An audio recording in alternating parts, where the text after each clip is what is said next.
ప్రస్తుతం మన భారతదేశం ఈ దొంగ లోఫర్ లుచ్చ పాకిస్తాన్ దేశం మధ్య బార్డర్లో దేశ సరిహద్దులో యుద్ధం జరుగుతూ ఉంది. ఈ యుద్ధానికి స్టార్ట్ చేసిందే వాళ్ళు, అందుకే ఈ తిట్టాల్సి వస్తుంది. అమాయకులు చంపింది వాళ్ళు, ఈ యుద్ధాన్ని స్టార్ట్ చేసింది వాళ్ళు. అయినా ప్రపంచం ముందు మన భారతదేశానికి తప్పుగా దోషిగా నిలబెట్టే ప్రయత్నం చేస్తుంది. అందుకు ఈ పాకిస్తాన్ నా కొడుకుల్ని, ఈ టెర్రరిస్టుల్ని, ఉగ్రవాదుల్ని ఎంత తిట్టినా తక్కువే.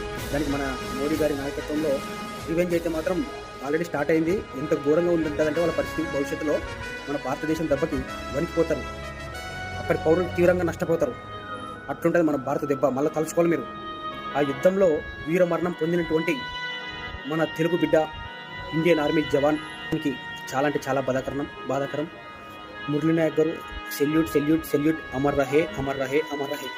మీ మరణం మాకందరికీ చాలా అంటే చాలా బాధాకరం. మీలాంటి వీర జవాన్లు అక్కడ బార్డర్లో ఉన్నందుకే మేము యావత్ భారతావని ఇక్కడ సంతోషంగా ప్రశాంతంగా ఉండగలుగుతున్నాం. మీలాంటి వాళ్ళని చూసి దేశం ఎంతో గర్వపడతా ఉంది. మీరు ఆల్రెడీ చెప్పేవాళ్ళంట, నేను చనిపోతే దేశం కోసమే, నా దేశం కోసమే చనిపోతాను. అటువంటి మాటలు ఎంతోమందికి స్ఫూర్తి. మిమ్మల్ని ఆదర్శంగా తీసుకుని ఎంతోమంది భవిష్యత్తులో ఆర్మీలో చేరుతారు. ఇంకా చాలామంది దేశం మీద ప్రేమ ఉన్న వాళ్ళు కూడా ఆర్మీలో చేరాలని కోరుకుంటున్నాను. శాల్యూట్ ఎం మురళీ నాయక్ గారు, శాల్యూట్ ఎం మురళీ నాయక్ సార్. మీలాంటి జవాన్లు ఎంతోమందికి ఆదర్శం. యావత్ భారతావని. అందులో మేమంతా చాలా బాధపడుతున్నాం మీ మృతిని చూసి.